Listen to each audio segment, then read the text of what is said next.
I came across a drifting ship. I took a look inside. I found a note that someone wrote that said, take her for a ride. I set a course for sights unseen, went out to open sea. To my surprise, a bunch of sailors joined along with me. Now we're sailing on the mystery ship, and all the sailors here are really hip. There isn't any cost of membership. All you gotta do is join our trip. Yeah, I'm the captain of the mystery ship, and I'm a-calling all aboard this ship. I'm really hoping that you'll enjoy it up on the mystery ship. So bring a friend and come along with us aboard the mystery ship.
Well, damn it, that snuck up on me quick.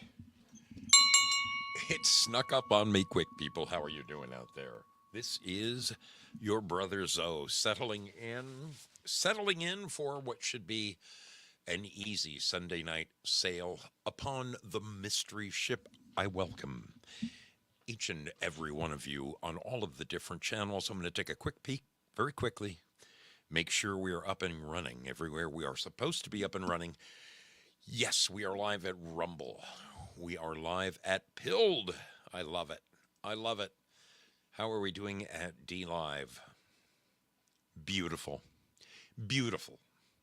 How about Twitch? Twitch? Are we twitching the itch there?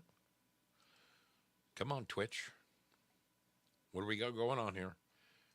There it is. There it is. Okay. Live at Twitch.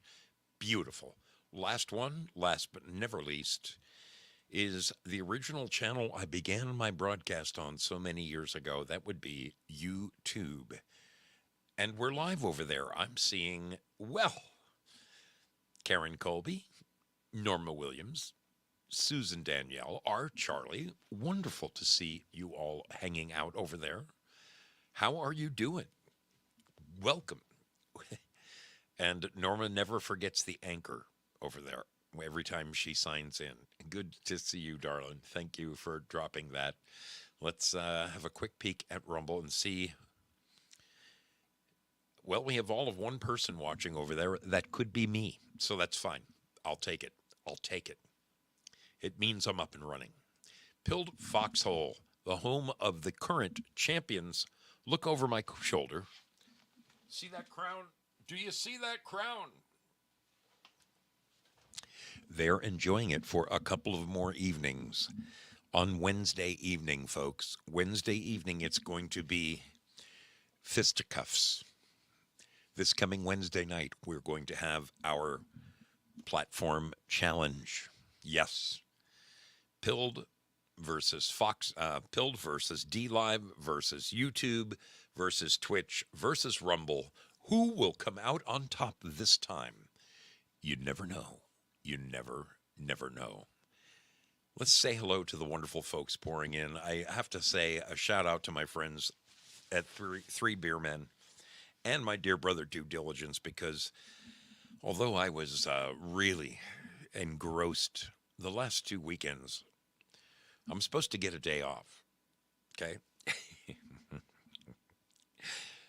Last 2 weekends, your brother Zoe has been busting his hump. I mean, seriously, busting my hump. Therefore, my back, which I normally try to let rest because, it's like this with a effed up back. And I was riding a crest for a long time, and then just recently that sucker started into hurting again. And man, I'm telling you, freaking kicking my hiney right now. And then doing hard physical labor on top of it doesn't help me much because I'm kind of a finger pointer at work. I really am. It's not that I'm lazy. It's just that I've earned my keep. I used to bust my hump with the best of them and outperform everyone around, which is why I made it to the trailer, and now I point fingers and tell people what to do. But last couple of weekends, well, you're going to see here in a minute, I'm going to show you a video and show you just what your brother Zoe has been up to, because it's been a rough couple of weeks for the mystery ship, computer dying and all that. I'm telling you, it's been rough. Prairie Fire is in the house. Good to see you. Girl Patriot, how are you doing, little lady? Val Hall, one of our wonderful mods. Great to see you. Our 4 cents. How are you doing, my brother? Always good to say hey. The Batman in the house. Sean Joe is with us. Goobage, what are you doing, little lady? Good to see you. Cynthia, of course, from Boston is with us. Got to ride a little motorcycle with her. It was awesome. Dave Mick is with us. Fantastic. Sean Joe spreading the love, as he always does. EO2 Dave, my brother from upstate New York. How is it going? How are you doing? See that cat trying to get through the front door? It's exactly how I feel right now. Mrs. Zoe made these pork chops, and oh man, I'm feeling a little rotund at the moment. Rotund.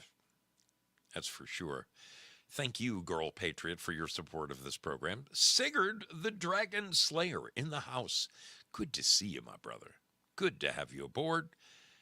I could have sworn I saw Joe Elaine in there. Roy Stones and Bones. A great guy, man. What a wonderful ranch he lives on. Always calls into 412 on Saturday mornings. I love Roy's calls. Always on point. And this little souvenir of mine is something I will never forget about my visit with Roy. I love this thing. Absolutely freaking love this thing. If bayonets could talk, I wonder who that thing's been run through. Seriously. It makes me wonder. Makes me freaking wonder. LT57, FSH, good to see you. Wonderful to have all of you sailors aboard over there at the home of free speech in America. I'm talking about Pilled Foxhole Trick Pony. I love that sticker. That is as freaky as Duska. That is as freaky as Duska. Oh, I love that sticker. I love it. Oh, man. All right. Let's pop on over. To, yes, our Lemon Land, our wonderful D-Livers. Val Kimber in the house. Good to see you, my brother. John Rogers is here. How you doing, man? How was Ohio this weekend? Did you have a nice weekend? Beautiful weather. I hope you didn't get caught up in any of those.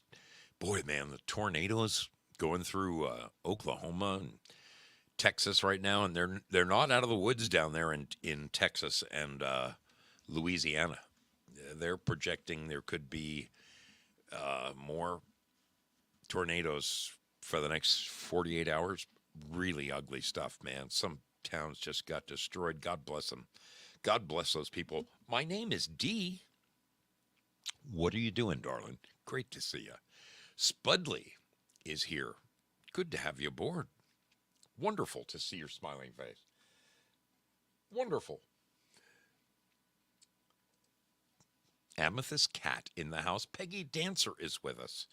Perfect. Perfect. Jayla17. Bad Zoot. What are you doing, little lady?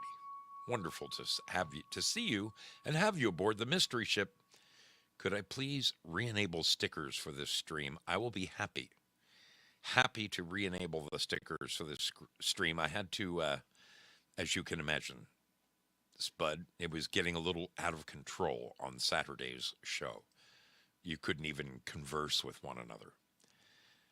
Who else? Who else is that? Gloria Paddock. Of course. Of course. Wonderful. Wonderful to have all of you great people. 90s in Florida, she says. Gloria says 75 today in upstate New York, 80s tomorrow for Jayla. Good for you. Wow. John Rogers says it hit 80 today in Ohio. Wow. What is it right now? It is 60 degrees here in Oregon, although it was a nice sunny day. It was a nice sunny day. Taking a quick peek at Twitch, just in case. I don't see anyone, but I'm going to say hello, sailors, just in case. Nice to welcome anyone who might be lurking over there. And last but not least, one last peek over at YouTube. See, I was correct. Let's Go Brandon is now with us. Good to see you. Thanks so much, you guys, for hanging out.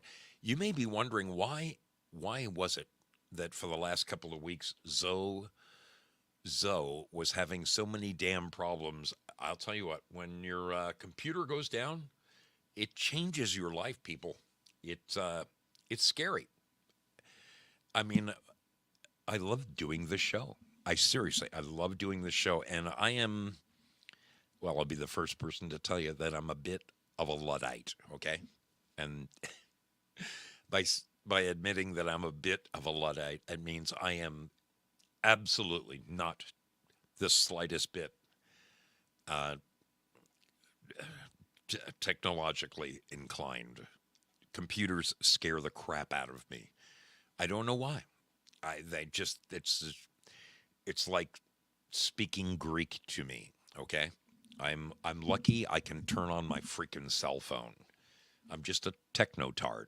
And there's nothing wrong with that. I didn't grow up with computers. These kids today, like my 27-year-old project manager, I mean, they handed him a computer in the 4th grade. And I'm like, what the hell, you know? But the difference is, you know, I can solve mathematical problems without a calculator because we didn't have them in my day, okay? And some of these kids today can't do basic math without a calculator. I mean, here's case in point. You ever go up to a cashier and it comes out, you know, $5.37. So all you have is a 20, but you whip out $20.37 and you give it to the cashier who's already rung it up, and they're expecting to give you $4.63 back, but now you've upset the apple cart. And it's as simple as all they have to do is give you a 10 and a 5 and you're out of there. But no, they just sit there staring at the screen like, oh my God, what do I do? What do I do? It's that fear in their eyes. That's the fear that comes over me when I have to tear my computer apart. So when my computer died here 2 weeks ago, I enlisted the services of a dear friend of mine who is fearless, young and fearless. I love this guy. The guru is here. This is the radiator to my $3,000 3080, and apparently the radiator isn't radiating any longer. So, for whatever reason, You're saying the pump is not pumping water through my radiator anymore. Yeah. So we were going to a fin-cooled system. Yeah, I mean, technically this is a fin-cooled system. It's using water, so it's like you got all your radiant pipes. Yeah, exactly like my car. Exactly like your car. Now imagine if you're let's use the Lincoln as a. Yeah, imagine if your water pump wasn't hooked up to the pulley system. Yeah. And the water. It just was there. The water's just sitting there, so it's not getting circulated. So the water's getting hot. The air is blowing over the fins, but it's not doing anything because the water's not moving. So we're going to go to a thermal linear flow pattern. It'll work though? It is tried and true. So we're getting closer. We have removed the radiator. It's now history, defunct.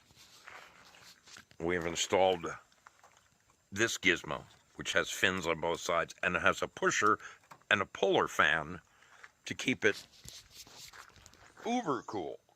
My CPU, was it processing unit? Yes. Was getting up to 147 degrees, meaning my radiator was not working. So we've eliminated the water-cooled radiator. We're going right with the good stuff, air-cooled, like a Volkswagen. The computer is going back in the hole, people. It's going back in the hole.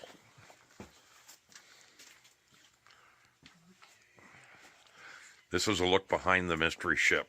This is my filthy, dirty garage. You'll never get a look at it this way again. You'll never look at me the same way twice.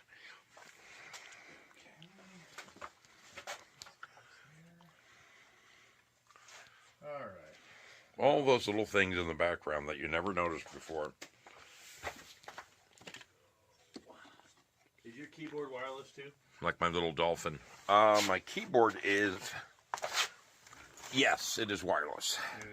Oh, okay. Yeah, great. So it and the mouse both And the mouse, they work together. on the same On the same jack. That's that single jack in the back. Excellent. That is wunderbar.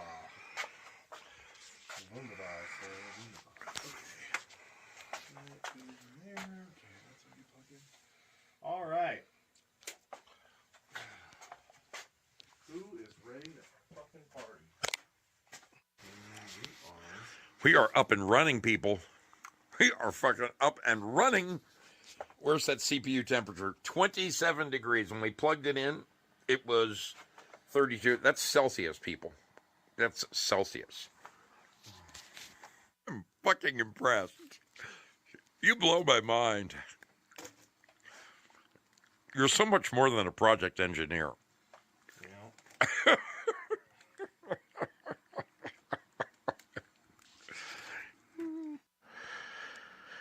So here it is, one completely worthless water-cooled radiator for a computer. And it has been replaced by, see that cute little thing spinning round and round and round?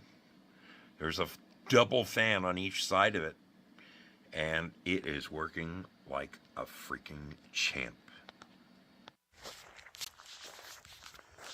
Well, folks, this here is the outside of the garage that I broadcast out of. I'm in there. And my sister-in-law is getting the house painted. So the guys came through and pressure washed everything. And we couldn't help but notice that this plywood under here was rotten. And when I say rotten, I mean absolutely gone. So I had to completely replace the fascia, and actually 2 of the outriggers went to hell as well. Then I put on some extra metal flashing, big gigantic flashing that I have.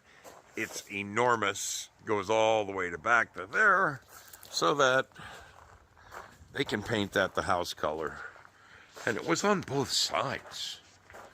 Both, I mean, I have the same problem, both ends of this place, and it's because the guy who put the The guy who put the original flashing on the house here,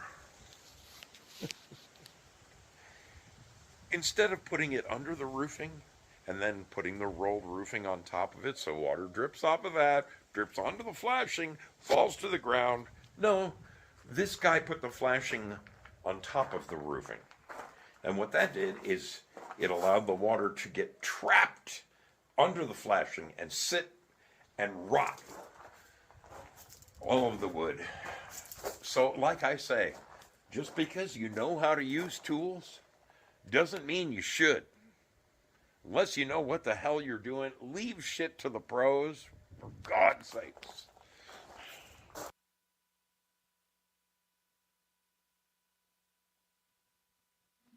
Could you sense my frustration? I'm not kidding you. You know, tearing something apart because somebody who built the place 30 years ago didn't have a clue what they were doing is frustrating to me, you know? Upkeep is part of everyone's life, but God Almighty, if you're going to do something, let's say you're handy with your hands, okay? That's wonderful. Let's say you have a garage full of tools, even better. You know how to stick bits in, impact drivers and crap. Before you build something, call a buddy who does it for a living and ask him for pointers. Otherwise, you could get yourself into trouble like that guy did. I think I'm going to leave that one alone. Leave that one alone. It's Sunday night. It's the Mystery Ship. We're here to have fun and laugh and joke and do the things that, anything but scream and yell about politics, because I got enough of that during the week. This past week, so many amazing and irritating things happened that I need a respite. I need to get the hell away from politics every now and then. And that's what this show is about. You get on this show, you get on the boat, we take you way the hell away from all of that shit so we can laugh and joke and have some fun. That's what this is about. I have to say, again, I'm ecstatic for my dear brother, Due Diligence, who officially retired from the Guard. God bless him for all of his years of service. Thank you, my friend. I salute you. And how wonderful was it to see Joey Mormon on Three Beer Men? And I liked what Cosmac was saying, because truthfully, this show and Three Beer Men and probably several other shows are kind of all offshoots of the Craig Mason show. I found out about Joey through Craig Mason and used to watch his show, and oh my God, we used to just laugh and joke, and it was so intimate. That's what I loved about Joey's show. It was intimate. And I hope he starts doing it again. I really do. Holy smokes. Let me just, I gotta shout out a couple names. Because we're just getting started, and look at this. Cynthia and AB502 and EO2 Dave, like a wild man, and Razor and Due Diligence, my brother. Oh my goodness. Sean, Joe, and Girl Patriot, all of them making wonderful donations to this show. Thank you guys for keeping this boat afloat. I appreciate you to no end. I truly do. I am dying to see this. I see Sheeple out there. Sheeple sent me a couple of his parodies, and for some damn reason, I haven't been able to get them to play on my phone. I download them, and then when I go to play them, normally, like if Gloria sends me a video on, say, Telegram, I download it to my phone, and once it's downloaded, I press play, and the video player takes over. These couple of things that Sheeple sent me, which I'm dying to see. For some reason, every time I go to play them, it takes me to Spotify and asks me to create an account. I don't know why. I'll figure it out. This Luddite will figure it out. Krusty, what are you doing? Good to see you, Krusty. And Razor. And Trick Pony and Thumper Rose. And Joe Elaine. Great to see all of you guys. Great to see all of you guys. Thanks for hanging aboard with us tonight. Tonight, we're going to look at summer vacations, but not just summer vacations. I got to ask this. I've got to ask this. How many of you out there, and I want you to put an X in the chat if this was you growing up as a youth, okay? How many people every summer the family took a vacation, packed up the station wagon, loaded the kids in the car, had a destination, whether it was visiting Aunt Bertha down in Georgia or whatever? How many of you took an annual summer vacation, like with regularity? Okay, like went to a fishing cabin you guys had somewhere. I don't know, Martha's Vineyard. If you and your family took regular summer vacations every summer, like with dad driving and mom in the front seat, singing "Row, row, row your boat" while all the kids are in the back, put an X in the chat. I want to know who enjoyed summer vacations, because those things they almost seem to be a thing of the past. I remember twice, my family taking vacations. We didn't take a lot of them. But we took some. Okay, John Rogers said his family took a vacation like that.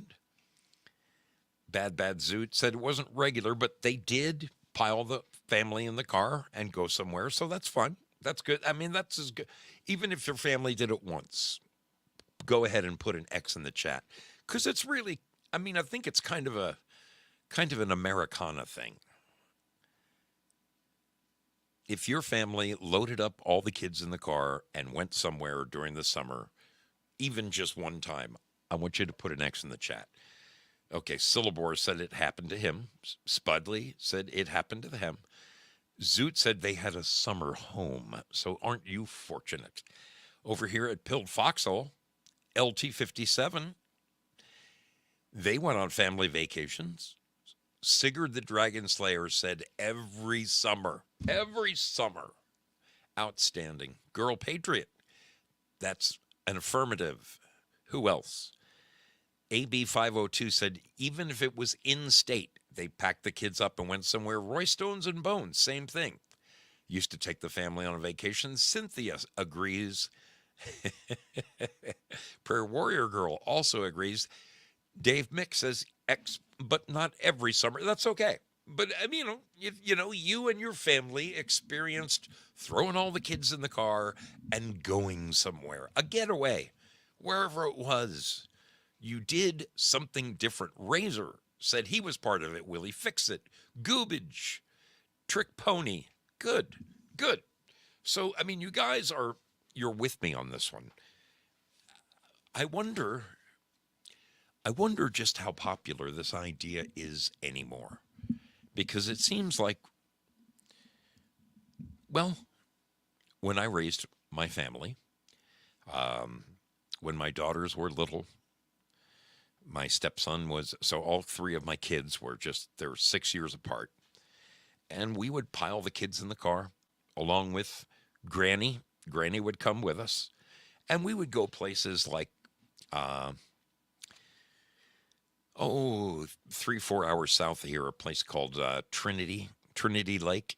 It's it's identical to Lake Shasta. It's just built on the opposite side of that range of mountains that divides Shasta, and Trinity, and it's beautiful. Also known as Clare Engle Lake. But we go down there and we would rent fishing boats, or those those barges, those party barge, with a roof on it, those aluminum boats, and some of them have charcoal grills on them, so you can cook burgers way the hell out on the other side of the lake, go swimming and fishing and all that fun stuff. I loved that kind of thing. Our later family vacations got a bit more extravagant once my grandfather died and left us lots of money. At least for a few years there. There were a few good years where we took a couple of really, really nice vacations, took the family, got on a plane, went down to Cozumel, or, way the hell away. Get way the hell away. I do recall, as a kid, as a child, when I was young, being from New Jersey, and I'm sure that anyone in that tri-state area, New York, Pennsylvania, Jersey, you can go down to the local shore, and that's what they called it. Like, if you were to go to the beach in New Jersey, you didn't call it going to the beach. You went down to the shore. We're going to go down to the shore this weekend, get some clams, that kind of thing. We would load up the car and drive to Florida. Florida seems to be like the number one getaway for anyone trapped in, New England, right? This Florida is, sunny Florida. Holy Hannah. When I was 5 years old, I caught my very first fish off my grandfather's dock in Fort Lauderdale. He lived on the International Waterway there. And, they took the boys, me and my brother, and set us up with a couple of fishing poles, never expecting us to catch anything. Oh, there you go, boys. Just go. Meanwhile, the adults are doing adult stuff. And next thing I'm like, Dad, I think I got one. And son of a bitch, my very first fish I've caught was a freaking barracuda. Impressed the hell out of my father. And I still recall my uncle and my dad, with needle nose pliers, being very cautious about pulling that hook out of that fish. It was fun. It was fun. I remember vividly going to. We went to a place. It had to be somewhere near Fort Lauderdale. It was called Lion Country Safari, where you drove through the wild animals. The first time I'd ever experienced anything like that. Years later, instead of driving down, we flew down. We went down a second time to Florida again later in the 60s. I want to say 68, maybe. Yeah, 68. This time we flew. Instead of driving, we flew. I was several years older, very much appreciated the beach. I mean, the beautiful sun and the waves and back then, so in the 1960s, when you went to the beach, you could rent, all this stuff was there for rent, okay? Big, giant lawn umbrellas, and I don't mean cheap pieces of crap. I'm talking, a giant, 2-inch pole that you jammed in the ground, and this giant canvas umbrella. You opened it up, and you could rent chairs on the beach in Fort Lauderdale. You could, oh my God, the surf mats. Okay, they were canvas covered surf mats with a rope all the way around them, and we would just. Oh my God, my brother and I lived in the water. Just lived riding the waves on those. It was so much fun. So much fun.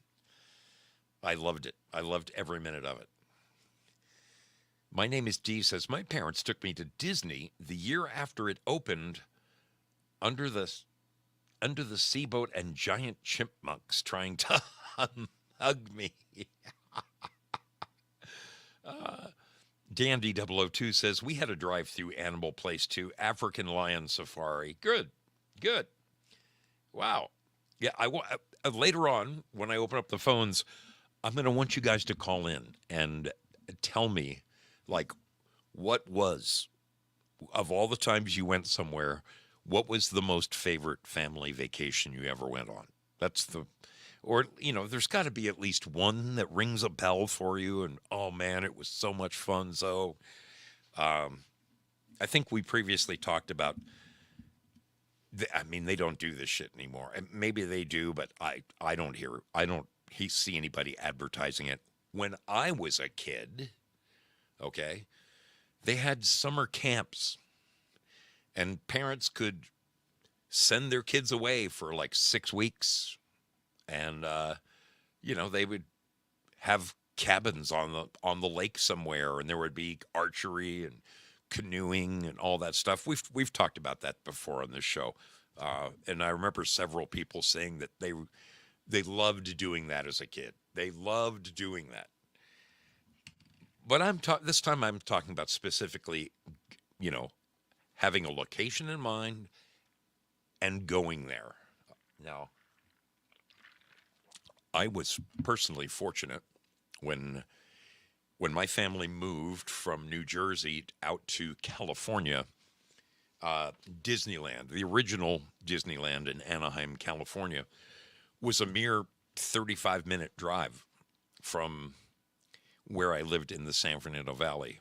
Of course, you couldn't do that drive today in 35 minutes, but back in 1969, you could. It was 35 minutes from Northridge to Anaheim. Now the freeway is 6 lanes wide going over the pass there into the LA basin, and you'd be lucky to do it in 2 hours. It's insane. It's insane. But, we would go to Disneyland once a year, maybe twice a year. Back in the days when it wasn't, you just paid one fee and went in the park. I'm talking about the years when you got a coupon book and there were A rides, B rides, C rides, D rides, and of course, the E-ticket ride, the E-ticket, hence the expression, an E-ticket ride. Those were the best ones. The Matterhorn, the good stuff. The good stuff. So going to Disneyland for me personally, I guess because it was right there, kind of in my backyard, I didn't quite have the dramatic allure that I'm sure things like Disney World did to so many other families who had, let's face it, folks, 40, 50 years ago, a Disneyland vacation was a good thing. It was a positive thing. There wasn't any kind of insanity like there is today. There wasn't any wokeness. It was good, clean American fun. You could show your kids Disney movies like Snow White and, that kind of thing. And it was harmless. Nowadays, with all the freaking filth associated with that company, my God, Disneyland's the last place I would ever want to go. The last place. But there were other fun places in Southern California. Knott's Berry Farm comes to mind. I'm sure that Spudley has probably, Spud, you probably went to Knott's Berry Farm, right? You probably knew it like the back of your hand. Something tells me. Something tells me. I was looking earlier. Oh, yeah. Uncle Krusty says, I was there during that time. The E-ticket rides were the best. They were. All the cool rides, all the really cool rides were the E-ticket rides. Somehow, somehow the damn tiki room was a e-ticket ride, and I always hated that my dad would make us waste an e-ticket on the tiki room when I would rather be doing the Matterhorn. I'm sorry. I'm sorry. What? What? Cosmic Grandpa says, I got kicked out of Knott's Berry Farm for smoking a joint. True story. Cosmic, I'll never look at you the same way again.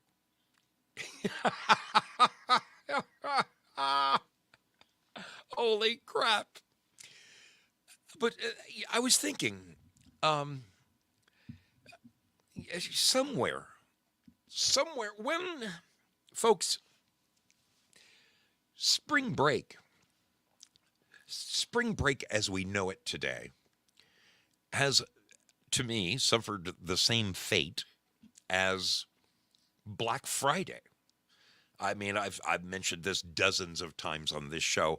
I distinctly remember listening to the radio announcer at the onset of quote unquote Black Friday. And I want to say this is late 80s, where the announcers were, that's when they began to push this idea of Black Friday and shopping the day after Thanksgiving.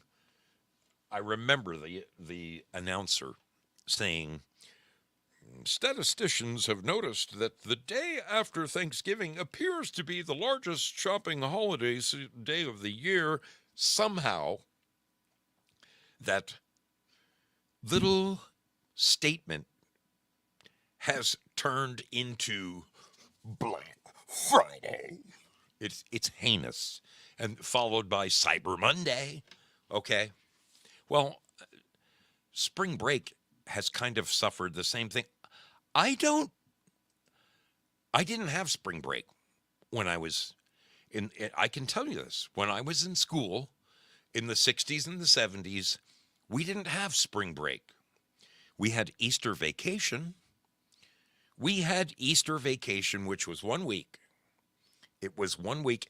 In fact, I called it up earlier. I was looking at it online, and I found people who agree with me. One woman wrote, growing up, Easter was always the last day of spring break. This year, Easter is like a month later. What gives? Did I just notice something that's been happening for a while? My calendar shows Easter is 4/24, but spring break starts tomorrow. So I'm as quizzical as this woman. I really am. The answers that she got, a variety of answers. I don't know if this is Reddit or whatever the hell this is. No, penturners.org, whatever. Easter can take place between March and late April based on when the full moon falls. It's normally the Sunday following the first full moon. I believe it's called the Paschal moon after the vernal equinox, the first day of spring. Since we just had a full moon last night, the first day of spring isn't until Monday or Tuesday, the 21st or 22nd. It won't be until the Sunday after the full moon. So there, but this is where the discussion got interesting, because this one person, and I completely agree with him, spring break is arbitrary or non-existent and is set by each entity that offers a spring break, so it can be any time they decide. Easter is set with the rules outlined by Lyle. There is no connection between the two. I taught in a school for 32 years with no spring break for the first 15 years I was there. I just looked at several schools around my hometown, and they all use a different week for spring break. Some last week, some this week, some next week, some and a few, none at all. And here's another person. I'm reasonably certain that the concept of spring break originated as a secular recognition of the religious holiday of Easter, because I remember that. I remember being a kid and having friends who were public schoolers And we, Catholic school kids, got a week off at Easter, and the public schoolers didn't get a week off at that time. I distinctly remember this. They're like, what the hell? You're out of school next week? I'm going to tell my mom I want to start going to a Catholic school. I remember this. Does anybody else, can anyone else attest to, parochial schools having a week off and their friends in the public schools not having a week off at the same time? I'm talking about you older kids now. You kids who are kids in the 60s and maybe the early 70s. Anybody remember that? Of course, I'm so archaic. I remember getting Columbus Day off of school. I remember there being two separate, Lincoln's birthday and Washington's birthday were two separate days, and we got both of them off. Both of them. Those were the days. So, but I'm not that old, Jayla says. So, yes, there was Easter break. There was an Easter. The idea of spring break, I'm trying to figure out when did Easter vacation all of a sudden become spring break? Because spring break in some schools, it's 2 weeks. It's freaking 2 weeks. And I was just looking up the origins of spring break, and it was amazing. According to this source here, onlineschools.org, the history of spring break began in 1938 with a swim forum event in Fort Lauderdale, Florida. Amazingly, the place where my grandfather retired to. Well, so in 1938, every year they held a swim forum event, giving kids a week off of college to go down and participate in this event. But by around 1960, students had begun to come to the town of Fort Lauderdale in great numbers, and local businesses took advantage of this influx by offering specials such as all-you-can-drink beer for $1.50. Eventually, the town gained the nickname Fort Liquordale and became the primary destination for students interested in partying during spring break for years to come. As the crowds became larger year over year, they also became more difficult to control, and by 1985, more than 370,000 students were traveling to Fort Lauderdale to enjoy their spring breaks. However, rowdy behavior led to at least 2,500 local student arrests that year, and finally, they shut down spring break. The local officials said, "We've had enough. No more spring breaks here in Fort Lauderdale." Drinking on the beaches was prohibited, and students were informed that they were no longer welcome to the city. However, a number of alternative locations rose to become primary spring break destinations thereafter. The three most common spring break destinations today in America are Panama City Beach, Florida, right where I put a Margaritaville. And I was there during spring break, and we're going to talk about that in just a minute. Another big one is South Padre Island, Texas. I have to admit, this is one I don't know about.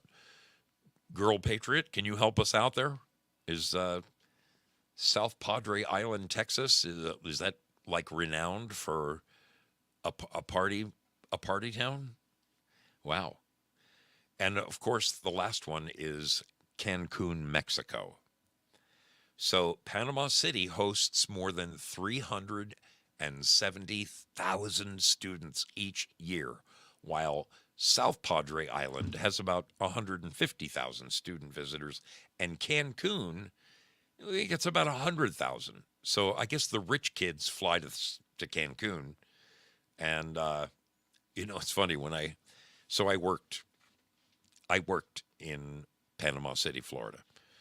My company built a Margaritaville there for Jimmy Buffett because it's right on the beach, and most of his destinations are right on the beach.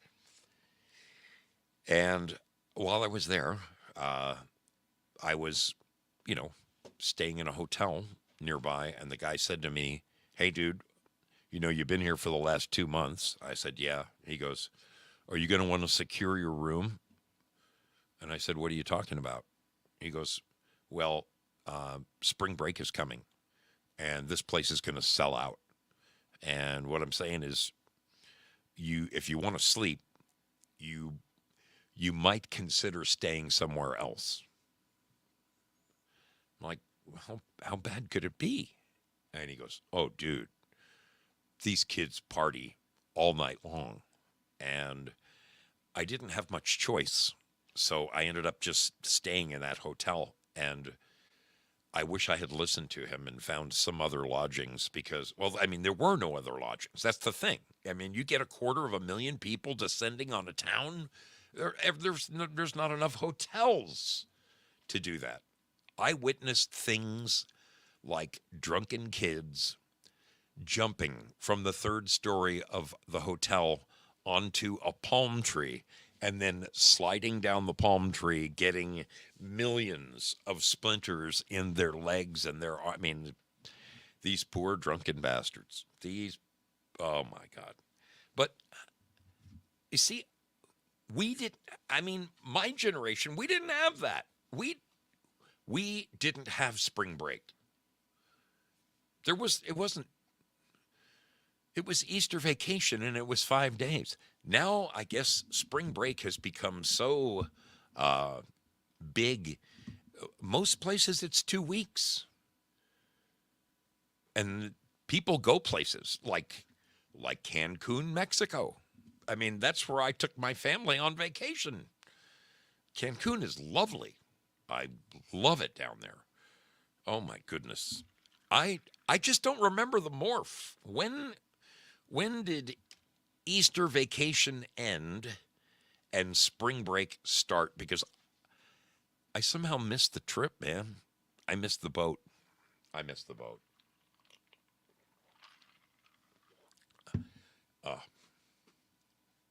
Well, speaking of missing the boat,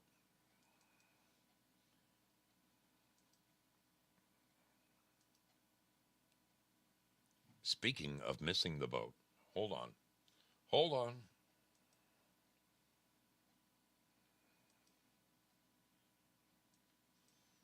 Okay. All right. We're going to take a short break, and then I'm going to open up the phones. And just prior to opening up the phones, I'm going to read off a list of America's best summer vacations. And I want to know how many of you went to these locations. And even if you didn't go to these locations, where were the places that your folks used to take you on vacation?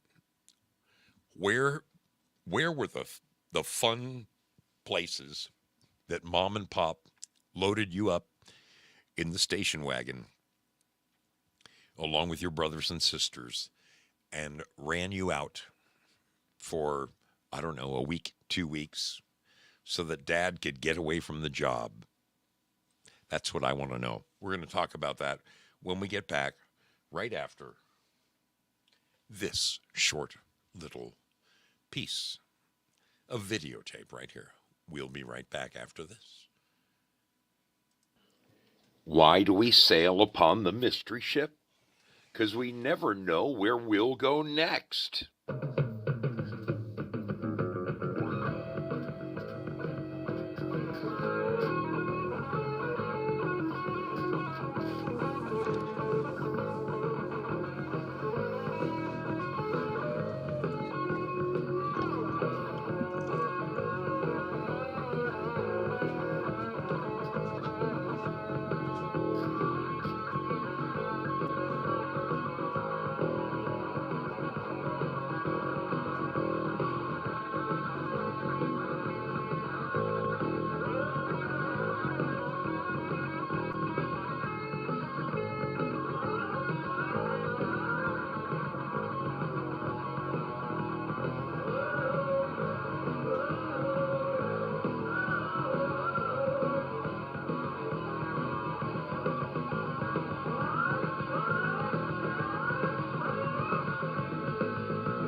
Folks, this is the time when your brother Zoe takes a moment to thank the wonderful people that come and congregate here several times a week. I freaking love you.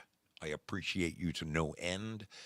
I want to let everyone know that tonight's episode is 483. We are rapidly approaching the 500th episode, and the 500th episode is going to be a special one. It's going to be like the good old days. Your brother Zoe is going to give away all kinds of very cool prizes, fun things you remember from days gone by. Yes, I've ordered a ton of it, and the entire evening is going to be calling in on the phone and winning a prize. So get those fingers ready to dial, because it's going to be just like the good old days. But I do want to say to the wonderful people that constantly send lemons in and gold pills in.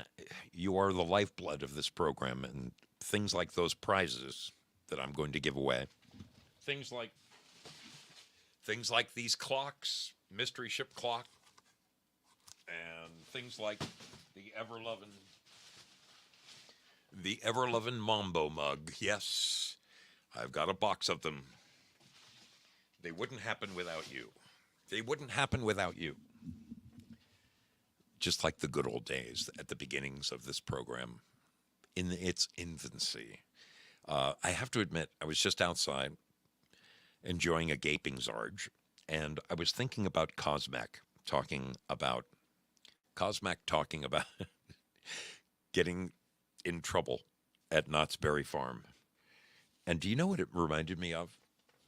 And this is embarrassing. This shows what brats those little Catholic school kids could be.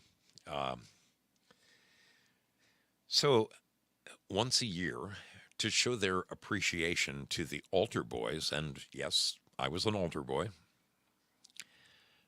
Domini et Filii et Spiritus Sancto, Amen, all that. I did the whole thing, the gowns, the signs of the cross, all that. That was your brother Zoe as a young Catholic schoolboy. The parish, once a year, would take the altar boys somewhere as a thank you. Sometimes it would be a Dodger game. And it's a funny thing. I mean, you know, when you're taking 200 boys, you know, ages 10 through 18, on 3 different buses, it's a little difficult to, you're not going to get third base seats, okay? So we were up in the highest tiers at Dodger Stadium, and back in those days, for 50 cents, instead of sitting in the hard wooden seats of Dodger Stadium, for 50 cents, you could rent a thin pad, and you'd put it on the hard wooden seat, and it was nice and comfy. It was the equivalent of one of these right here, okay? A nice cushy little something under your rump to take the edge off. And the tradition was, at the end of the game, everyone would take the pad and hurl them. You would fling them down into the lower sections. And of course, yes, a rump cushion, Amethyst Cat, exactly. So I'll never forget, Father Hop was standing about 5 feet away from me, and Father Hop was the cool priest, but he sees me about to frisbee this thing, and he's, Master Sella, no. And I did it anyway.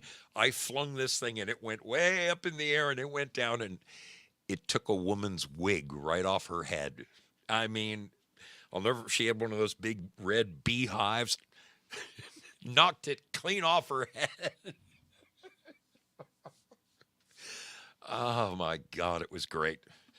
Those are great. But the bigger thing is one year they actually did take us all to Disneyland. Now, this was a mistake, and they never did that again.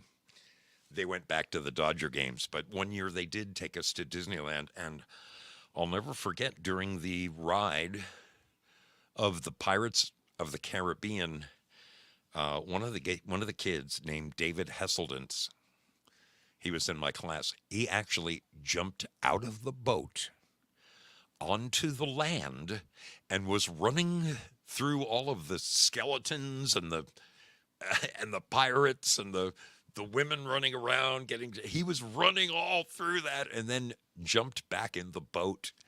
I mean, I never in my wildest dreams I remember very, very seriously that at the end of the ride they stopped our boat and they hauled him out. They hauled him out of the boat, kicked him out.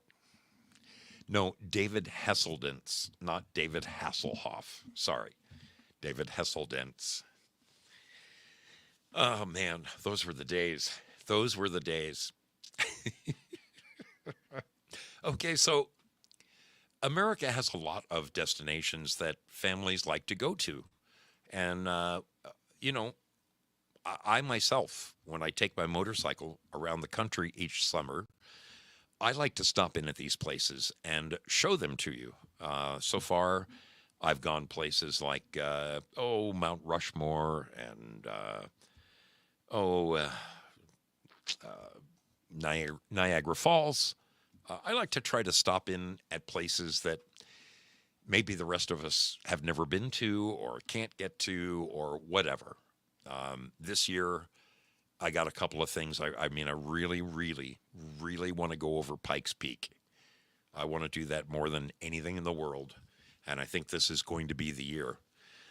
I also want to go to the Devil's Tower in Wyoming. I've wanted to go there several times. I got snowed out 2 years ago when I was 70 miles away, and I just couldn't get to it because of the snow. I went at the wrong time of year. This year, I'm going at the right time of year, and damn it, I'm going to see that freaking Devil's Tower. I also want to take in the Arches National Park in Utah. I think that's really cool. I was deeply disappointed one year, my very first year that I went out. It was during the height of the COVID thing, and I had planned out all of these, the New Mexico and Nevada and the 4 states where the 4 corners you can stand on this monument and be in 4 states at the same time. I drove all the way out there on my motorcycle and it was closed. They wouldn't let me in. The same thing, I went to Hoover Dam. Now, tell me, Hoover Dam, it's outside, okay? How can you close Hoover Dam? They closed Hoover Dam. I was so pissed. I was so pissed. But the last couple of years things have been open, and I'm excited about taking in a few of them and sharing them on my show as I go around the country. I wonder if anybody has been to any of these places. Montana's Glacier Park is rated the #1 best summer vacation for families in America. Glacier National Park in Montana. Stunning geological features, 700 lakes, 200 waterfalls, 2 major mountain ranges across 1 million acres. Wow. Wow. It looks splendid. It looks beautiful. Yellowstone, that is one that's another one. I want to see Old Faithful. Never seen it. Never seen it. I think my sister's been 4 times. I want to go to Yellowstone. San Diego. So I'll never forget this as long as I live. One of our family vacations as a kid, my cousin Lynn, I think you guys know Lynn. She is actually a D-liver. She drops in from time to time. My cousin Lynn down in Florida. She came out to visit us when she was a young teenager. And my dad packed up the family, and we drove all the way to San Diego and stayed in a lovely and I mean a lovely hotel called the Hotel del Coronado. Now, San Diego has always been a resort town, a getaway for vacationers. It's freaking 70 degrees year round there. It is one of the most wonderful places on the planet.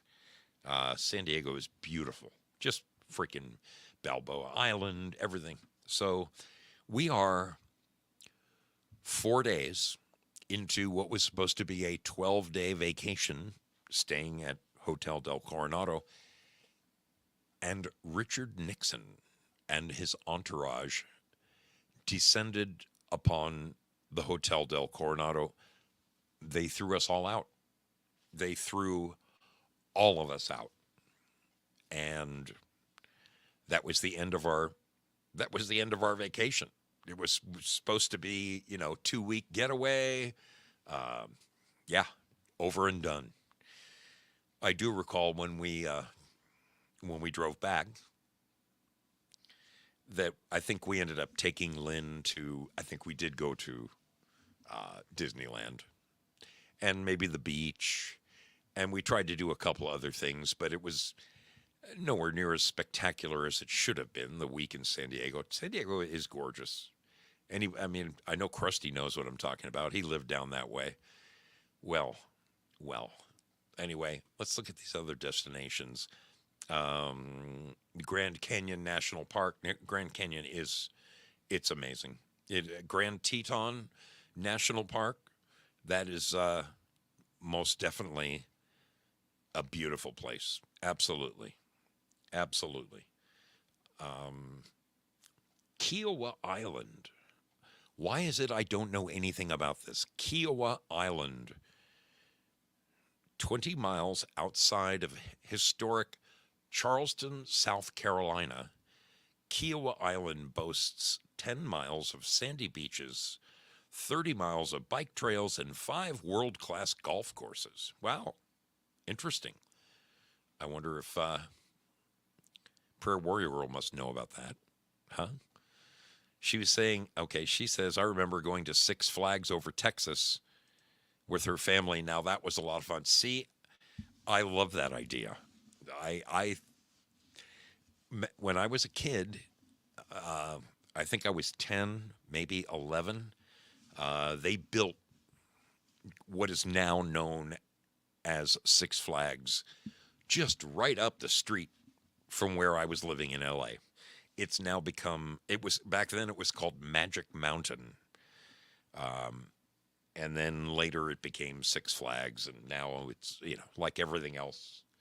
And it's so sad because I took my daughters there. This is roller coaster heaven, this place. Roller coaster heaven. I took my daughters there when they were young teens. And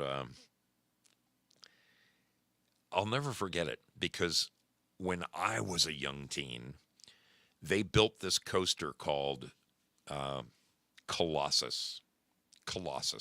And Colossus was the largest wooden roller coaster ever built. And I remember the line, I'm not kidding you, may God strike me dead. I remember the line for Colossus being 2 hours long. 2 freaking hours long. We would take one person in our group and say, okay, you're going to get in line. And then we would go off and screw around and do stuff. And then we would come back right when he was like 5 minutes from the front. And, there's always that volunteer to hold the line. But when I took my daughters there, now Colossus is nothing. I mean, it's nothing. It's like this old creaky piece of crap, and they have these new roller coasters, these metal ones, Goliath and Batman and all of these. And it was like, I took my kids on Goliath. I took my kids on Colossus just to say that we went on it. And they're like, Dad, what's so much fun about this? And I'm like, you guys don't understand. There was a time when this was it. And they're like, that's nothing. It's so weird to see time march on. And and things never be the same. But roller coasters, oh my God, that's so much. That is American fun right there. Bar Harbor, Maine, a tranquil paradise praised for its coastal beauty, comes alive in the summer with pleasant highs in the 70s as a gateway to Acadia National Park. The town draws travelers who love to hunt, bike, boat, and fish, and soak up the area's stunning scenery. I've never heard of Bar Harbor, Maine, but it's the number 8 location in America. Zion National Park is another one that people like to go to. The Great Smoky Mountains National Park. Now this is amazing. This is amazing. It's on the Tennessee-North Carolina border. I've ridden very close through there. Beautiful scenery, just absolutely beautiful. The Smoky Mountains. Oh man, when you go through like Asheville, it's one of the most breathtaking motorcycle rides you'll ever do in your life. The Outer Banks, North Carolina.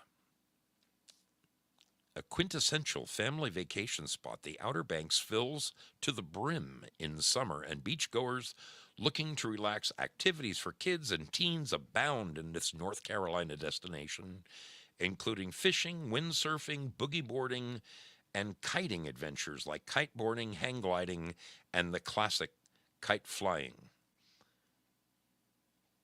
Interesting. Outer Banks, another place I had not been been aware of. Now this one looks really cool.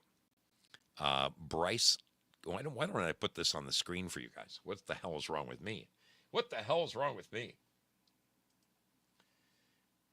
Bryce Canyon National Park. This looks cool. Okay, look at this. Look at these. Look at this right here. Wow, that's in Utah. Okay, very beautiful scenery. I would love to say I saw something like this. Now, Cannon Beach, I mean, that's right. Holy smokes, man. That's down the road a piece for me. I've been there hundreds of times. It's nice. I don't know that it should be number 12 in the whole United States, but it's nice. Hilton Head, that's where my mother lives. Ah, yes, it is a splendid, glorious place. Glorious. The Adirondacks. I gotta say, you know, every time people think of New York, when people think of New York, they think of New York City. I don't know why there's this stigma about, Radio City Station, and that's what New York is, because you get up into upstate New York, it is out by the Finger Lakes, riding all the way to like Buffalo. This is some of the most breathtaking, it's one of the most beautiful states around. It's just phenomenal. There was a little town I rode through up there called Exeter, Exeter.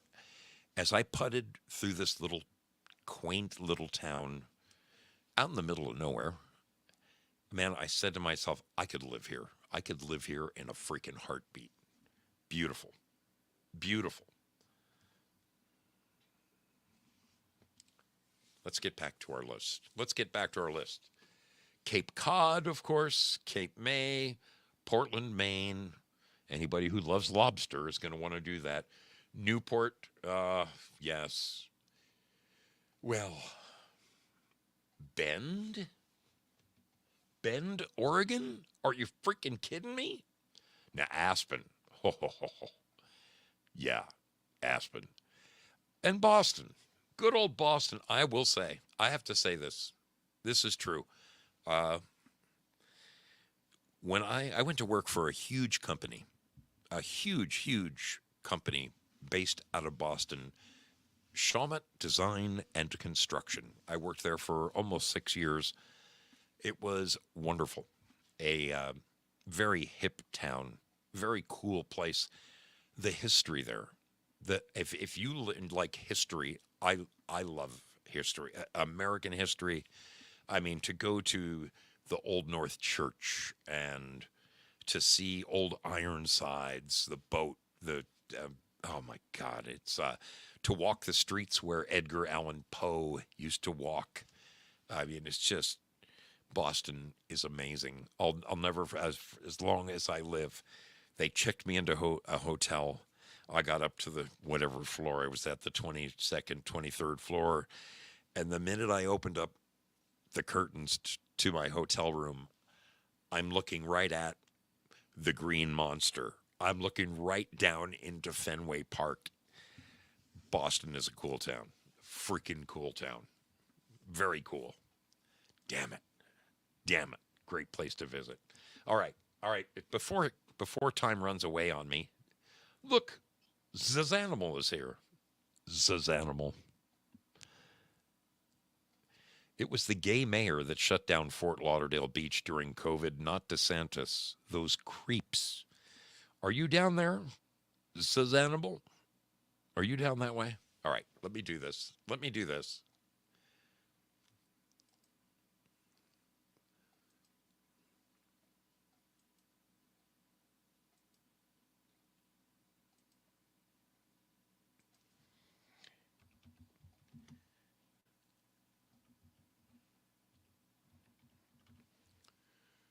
There it is. There is the number. It is on your screen. Even with my white shirt, I believe you will be able to see it. But of course you can see it. I want to know, when you were a kid, what was the best vacation you remember your folks taking you on? Was there any one place where, as a kid, you go back in your memory and you think, that was so much fun. That is the summer I will never forget. Let's see who we have ringing my bell. Welcome aboard the mystery ship. Can we hear you, sailor? Howdy, Captain. We gotcha, Batman. How's it going? Good, sir. Doing great. We had a great show today, and Joey was as exuberant and as entertaining and intellectual as he's always been.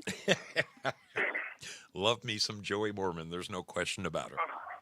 Well, we gave him the bug. He got bit by the bug, and he may be broadcasting soon again. Great. I Yeah, long for Joey's broadcast. Long for them.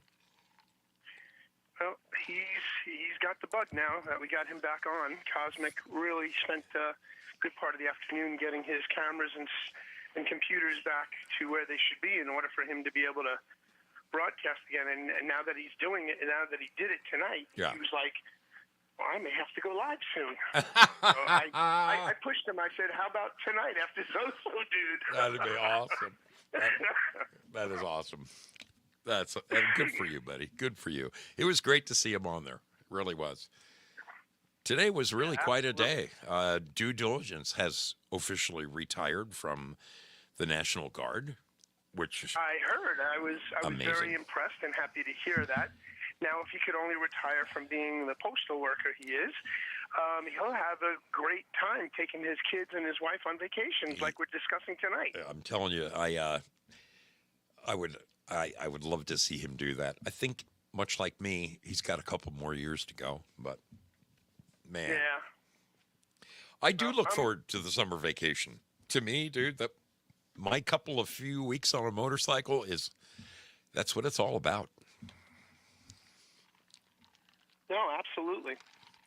And I enjoy when you come visiting. Oh, man. Oh, man.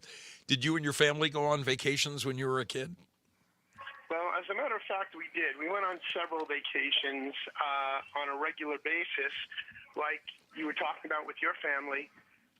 But my parents had to do it around all the other vacations because of the family business. As you know, the pet hotel did not afford us the opportunity to go away on regular vacations with everybody else Right, you had to be there to So- make the money, baby.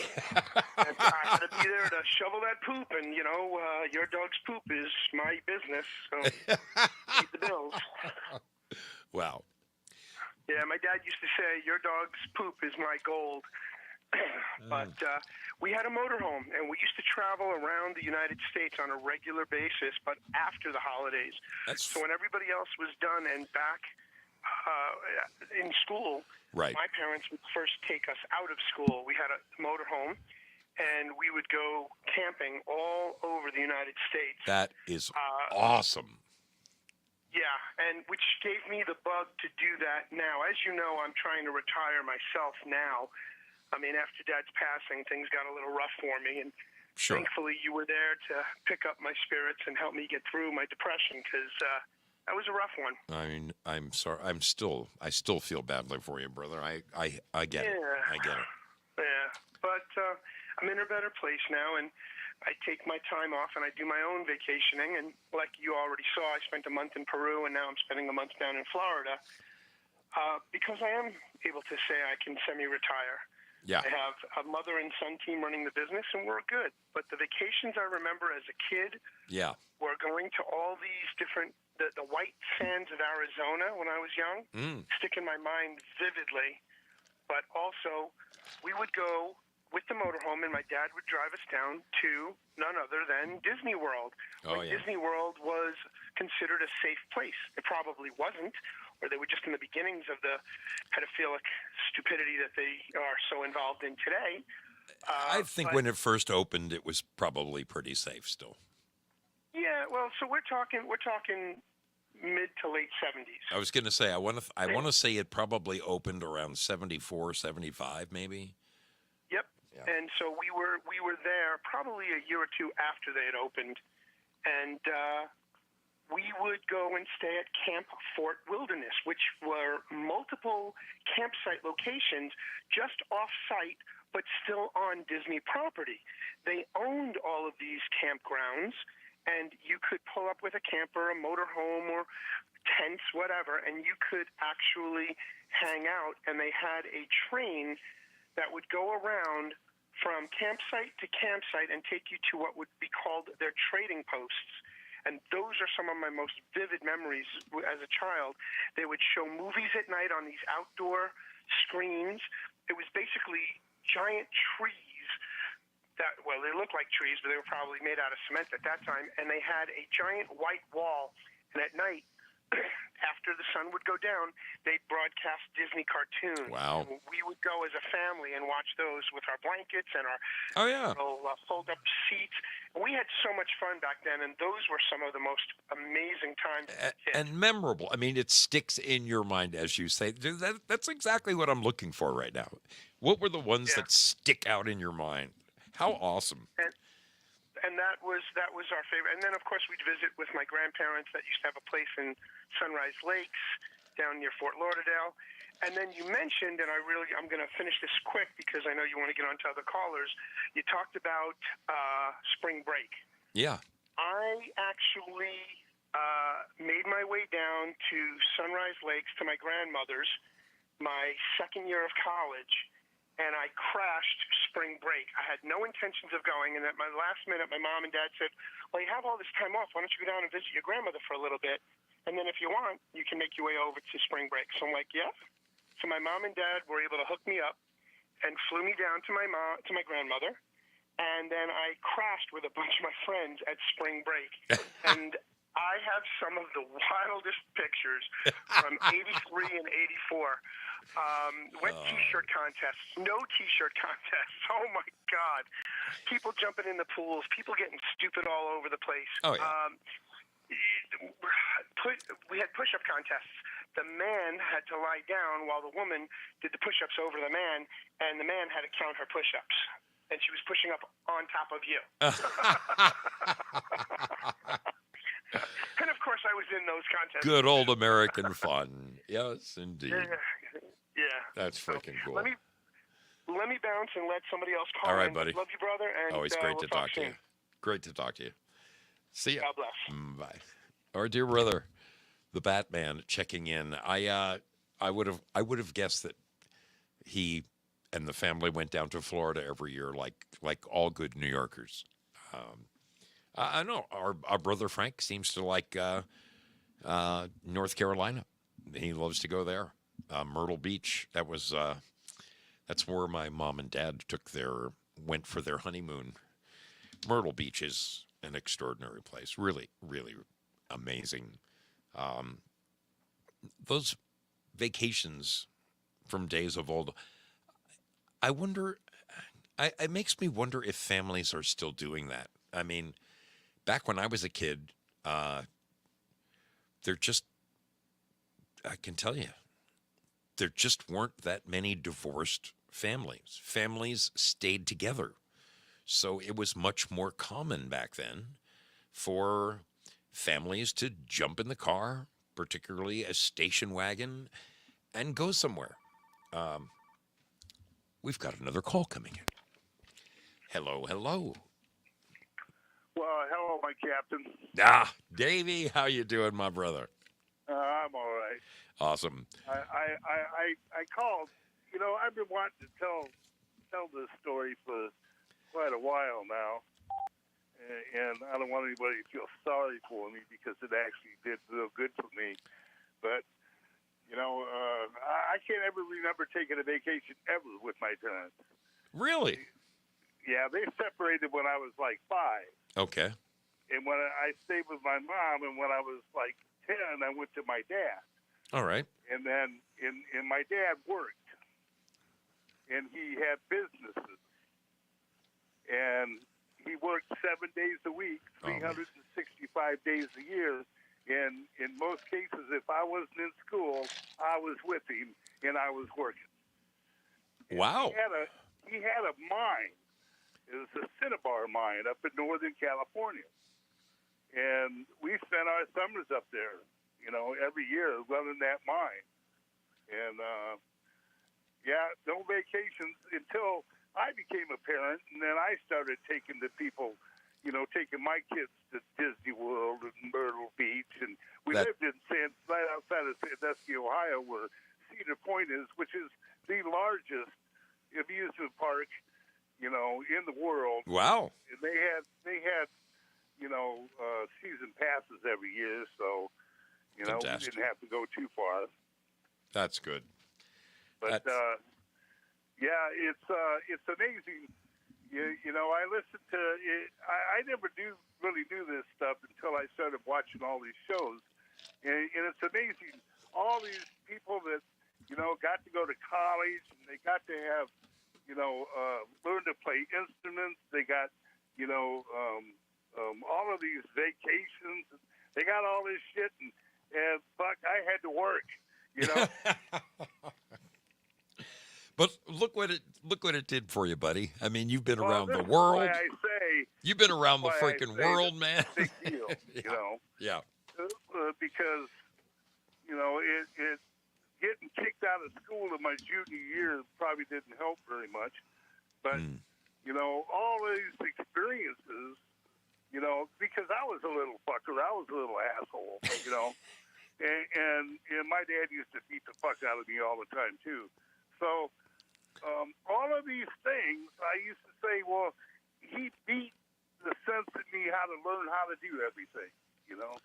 Yeah. And it worked because it got to the point where, you know, I used to be able to pretty much take apart anything and put it back together again. You can't do that with anything nowadays. Yeah, no kidding. But, yeah, I used to really enjoy working on my cars, you know, and yeah, it's crazy anymore. You open up the hood and you look at them and you're like, okay. Yeah, no, I pull up and let them open the hood anymore, you know. Yeah, I'm with you. But anyway, I did want to call and give you a different perspective on it. I'm glad you did. I mean, Dave, you broke the mold, right? You took the sort of shit sandwich that was handed to you, and you said, "Nope. When I have my kids, we're going to do things." And I'll bet your kids, when you talk to them today, I bet they remember vividly those family vacations you took them on. Thank you. So I'm very proud of the fatherhood that I was able to provide. I bet And- you were a And damn I was fine able one. to do it because my dad used to beat the fuck out of me. and I said, this is not the way to raise a kid. There you know? go. Outstanding. So, I'm glad you broke the mold, but Davey, and it's always great to hear from you, brother. thanks, man. You bet. Love you, dude. Love Thanks. you too, man. Later. EO2 Dave checking in from upstate New York. I've been up in his neck of the woods. Just freaking so nice up there. Really. I mean, if the truth is, he wants to go to on vacation. All Dave has to do is drive about 40, 50 miles west because he lives in just such a beautiful place. My God, it's gorgeous up there. Susan Danielle's up there as well. Just freaking breathtaking beauty up that way. Not too far from Canada and all of that. All of that. There is a place in Canada I would like to go. That is Banff. Banff. Lake Louise. I would love to go there. Love to go there. Is this my brother, Uncle Krusty? What's going on, Mr. Zoso? Ah, my man. How you doing? I'm doing pretty good. I got one for you. Tell me. What was the one you remember the most? What was something that This is strong? kind of weird. Okay. It was a fantastic time. I was 14 years old. I grew up in, as you know, in Vista, Southern California. And my grandfather on my mom's side lived in Shafter, California, outside of Bakersfield. I know right where it is. Yep. All right. Well, he used to grow almonds and cotton and black-eyed peas and all that. He was a farmer. He had pigs and horses and chickens and whatnot. So one summer I went up there to live the farm life and visit with my grandparents. Everything was going fine. It was fun, a lot of fun. And then one day my grandpa got a hair up his ass and said, "We're going fishing." And he had a full-size Chevy with those Camper Deluxe. Okay. With the camper on back. Yeah. And so we piled in, and we were going for 3 days. We went from Shafter to the Kern River. Oh, man. And we were fishing the Kern River. And I had never in my life seen a river like the Upper Kern. Oh, dude. If you fall in, you are smoked before you even hit the water. This giant, jagged granite rocks all through these deep valleys, and there was just nothing but white water going through there. And so we hiked, and then we fished the Kern River for a while for the first day, and then we went all the way up to the very north end, the farthest campground for the Kern River, in that I think it's Sequoia National Forest. Okay.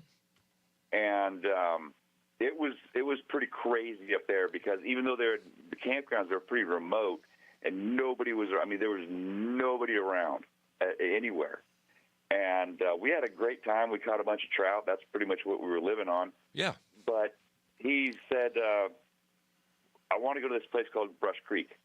There's really good fishing up in Brush Creek, and it's a tributary that goes down and feeds into the Kern River. Well, we were hiking through the brush, following game trails pretty much, and we started, when you're following a gorge or something like that, sometimes it gets so thick that you have to actually go back up the hill, cut around, and then drop back down. Well, we were doing that garbage for hours, and finally we started going down slope, and he's like, "It's right up here." And we were going down slope, and this is the weirdest thing. This is what I'm getting at. It's about a 40-degree incline. It's really pretty steep. You can walk it and not fall. You don't have to get on your hands and your ass. But it was pretty steep. And we came out of this thick of trees, out of this old growth forest, and the weirdest thing I've ever seen in my life, and I still have no idea. There was this circle. It was the ground flattened off like as if it was a shelf in the forest, but there was this about 100-foot circle, perfect circle, in the middle of this old-growth forest, and it was about foot-tall grass with wildflowers, beautiful wildflowers growing all through it. And it was bizarre. Where did this come from? How did this get here? Why aren't the trees growing there? No trees, no brush, no scrub, no nothing, just pure wild grass and wild flowers. Wow. And my grandpa was like, yeah, that's pretty interesting. And he talked for a minute, and then he just started walking away, and I'm still sitting there looking at it. And he starts walking back down the trail, and I started walking down the trail, and there was about a 4 to 5 foot diameter old cedar tree, and about the 5 foot level up to about the 10 foot level, it was packed with hundreds, if not thousands, of monarch butterflies, migrating monarch butterflies. Wow. And I just sat there and stared at it, and then I realized I'm all alone. Yeah. Old school grandpas, it's like, we're going fishing, screw butterflies. Right. Else, that's neat, but I got a mission. So I'm 14, I'm in the middle of nowhere, and I finally caught up to him. Wow. And we fished Brush Creek and just slayed it. It was one of the most memorable times I've ever had. But I've never been able to figure out what makes a perfect 100-foot circle in the middle of old-growth forest, where no trees or brush will grow, only grass and wildflowers. That's really unusual. I'm fascinated by the butterfly thing myself. That's crazy cool. Well, yeah, they go from Mexico all the way up to Canada every year. Yeah. But the chances of seeing them taking a break and roosting in that quantity is it's not very common. Yeah, it was beautiful. It was absolutely beautiful. But I saw a beaver for the first time in my life. I didn't even think beavers were in California. This big old bastard when I was fishing. He's only a foot off the shore. He just swam right past us. I love stuff like that, dude. I mean, when I moved to Oregon, I'd been here about a week, okay? And I was just starting to explore. This was so vastly different than L.A., Hollywood, where I came from, that it was, dude, talk about a culture shock, all right? Culture shock, big time. I'm walking down this, I see a porcupine, and clearly, I knew what it was in my mind, but I was so fascinated by it, like looking at this thing going, what the fuck is this? I didn't even know porcupines were in Oregon. Oh, man, we got all kinds of them. And my dog, man, every time he would, I'd have to grab the poor son of a gun and pull the quills out of his nose and with pliers. And, the poor guy, man. He just couldn't get enough of that damn porcupine. He'd never learn, would he? Nope. One after another, just go at it and take the pain, and then go after another one. Maybe one day, maybe in his mind, he thought one day to get lucky. I never in my wildest dreams thought I would see a porcupine in the wild, and they build these crazy huts. It's really something to admire, It's a crazy rodent. Yeah, it is. It's a crazy-ass rodent, man. Who turns their hair into quills and can throw them? I mean, that's some ninja shit right there. Yeah, no kidding. I mean, that's definitely maximizing capabilities. Wow. That's pretty crazy. Well, very, very cool. But dude, yeah, I just wanted to share that with you. I'm glad, dude. I mean, it was a great call. That story. I've got a bunch of pictures from that trip, I remember it very, very distinctly. It was 1985 or 84. It was the Olympics were going on at that time. Okay. I had an Olympic hat. Well, you remember when they used to have the cartoon eagle for the Olympics? It was a red, white, and blue farmer cap. Oh yeah. Embroidered eagle with the American shield chest. And, yeah, so I was wearing that in those pictures, so I know the timeline. There you go. It's just weird, that circle. I've never left it always just, every once in a while, it just piques my curiosity. What was that? What caused that? Man. So abnormal.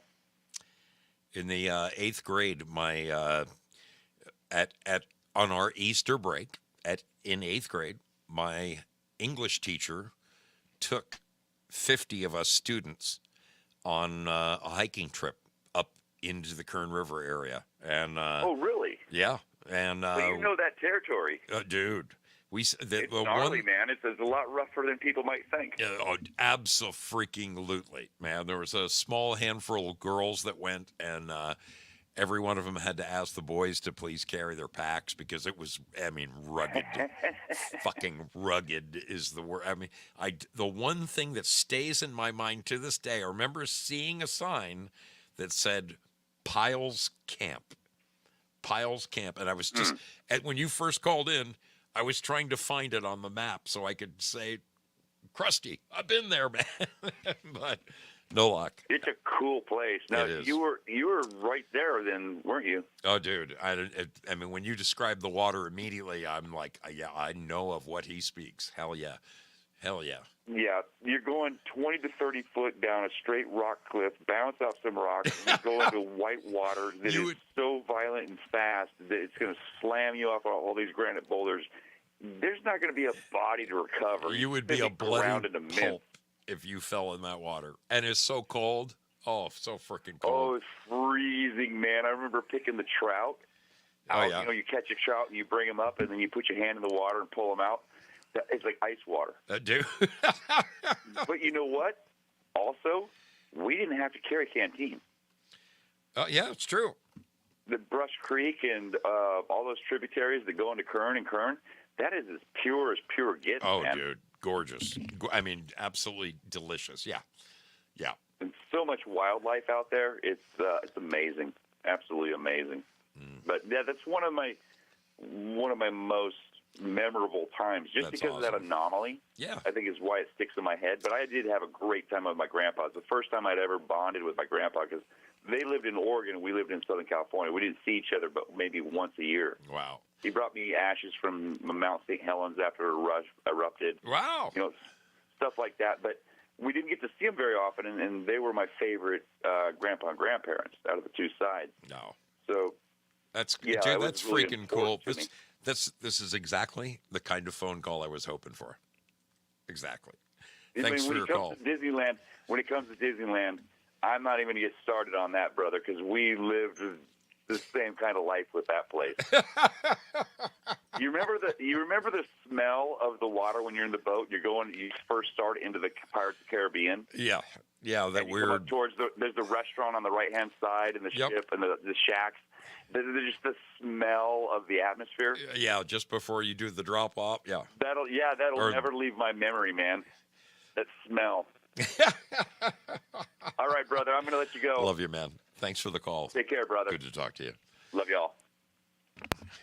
You know, it's funny. I'm looking into a gizmo. I'm so tired of holding that receiver up to my mouth.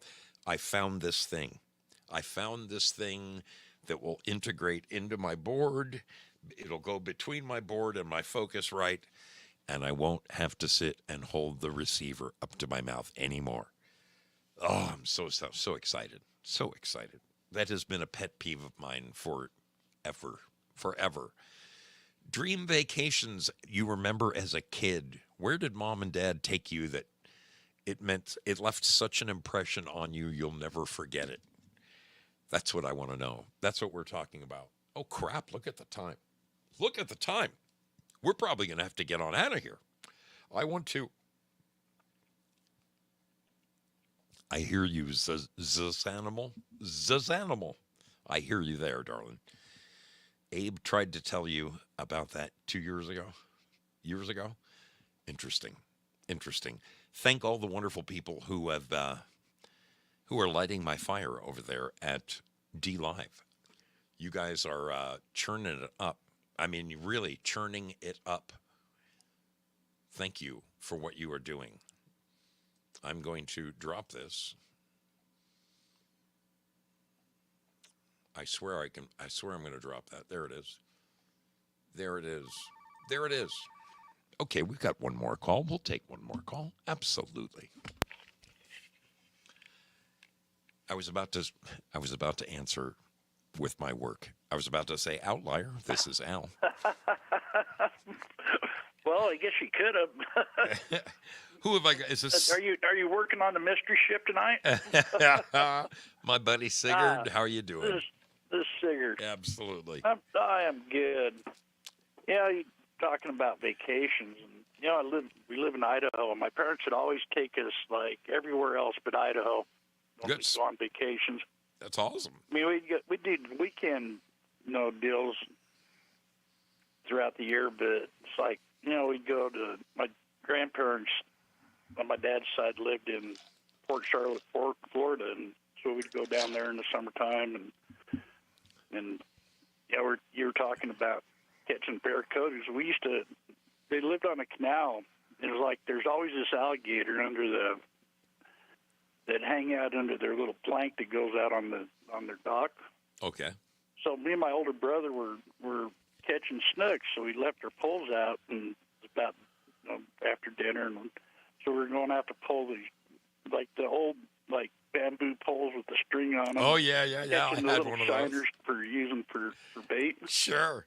So we was walking out there, and I think I was about 5 or 6 years old, and it's like, sounded like there's a goddamn earthquake going off underneath us, and the alligator finally figured out what it was, thrashing around, and just scared the shit out of me. Oh man. Oh Like, man. I must have jumped 10 feet in the air. It's just like, That. but we'd get them, then go down. There's a dike where the canal dumped into the salt water, and the snooks would come up and sit under this dike in the morning. So we'd take these snooks and go down and flip them up under this dike and catch the snooks, and it was a blast. Oh, that's awesome. But I mean, they're like a barracuda, except for they're black and kind of a silvery. Yeah. Got the big teeth like. Oh hell yeah, dude. They just crash, and that was a blast. Yeah. But, we'd go to my mom's parents and family lived in Des Moines, and so we'd go there, stop in Des Moines every summer, and like do concerts like I saw CCR, like one of the first concerts I ever went to, and it's like, they're just countless memories. Just traveling all over the country, and I used to go to the battlefields, like the Civil War battlefields. Yeah. We'd go like to Florida, we'd drive.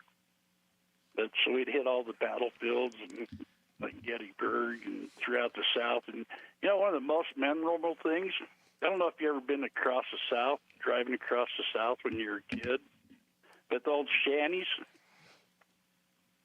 What are they? I mean, the old little shanty towns were like ghetto towns. Oh, shanty towns. Absolutely. And it's just like, you think like, God, people live like that? It's like, being a little kid and kind of growing up, upper middle class, and it's like, it's kind of made it like, wow.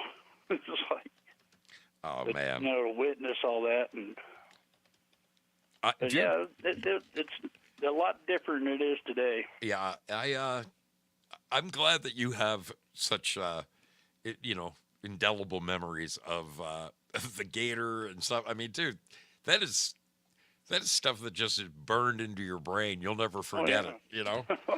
Alligator scaring the crap out of you. Oh man. Well, it's kind of like wrecking your motorcycle for the first time. It was like that stuff that just burns into your brain. It's like, I ain't gonna do that again. Oh yeah. Yeah, I remember the first time I laid one down at about 70 miles an hour. Yeah, you don't tend to forget those things.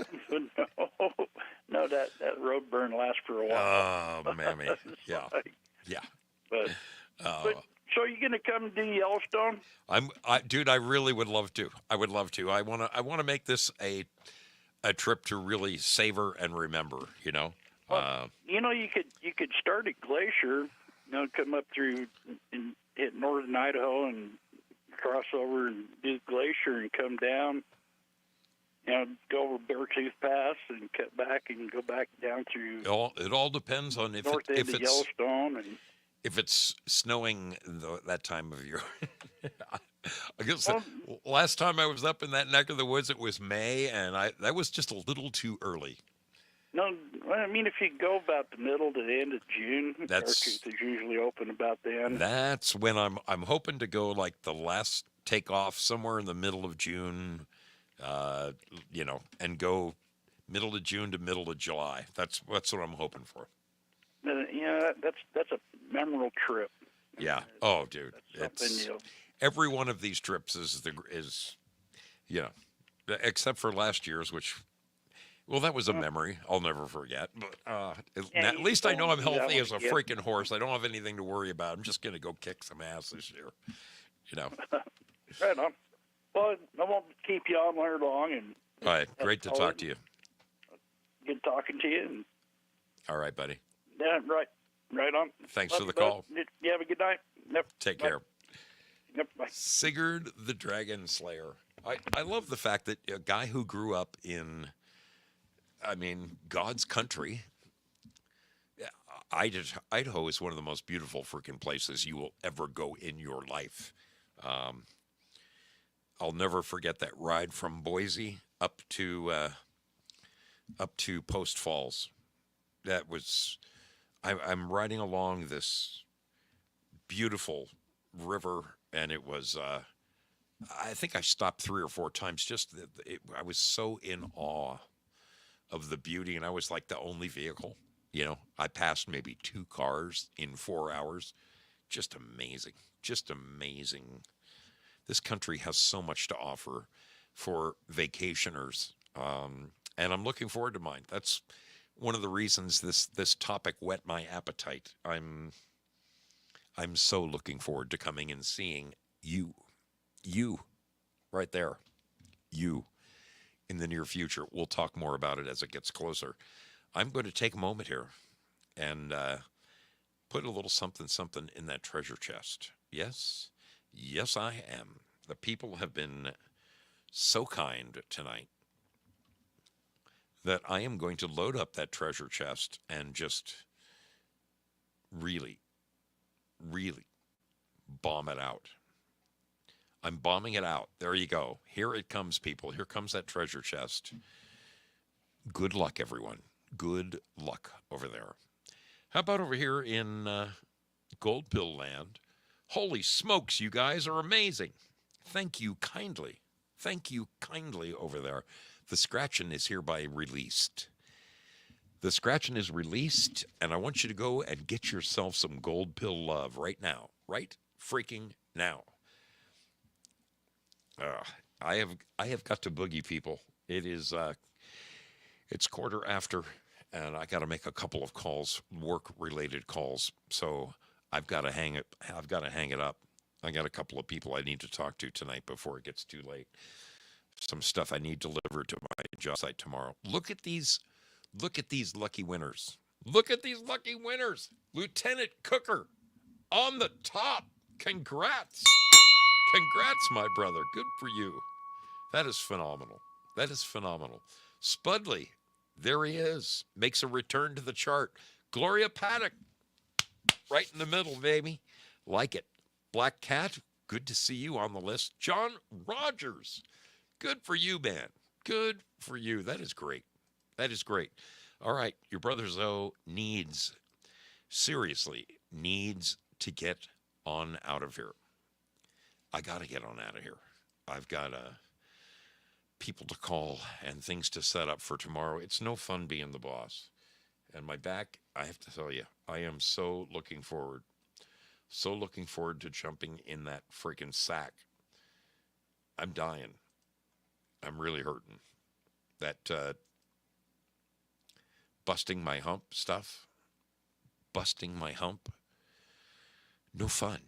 It's no fun allowed, people. I'm too old to be playing carpenter anymore.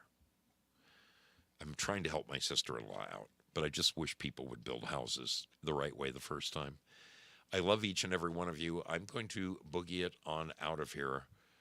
Could I get in trouble with this? Yes, I could. So the only way I can do this is to abruptly, and it's so rude. It's so rude.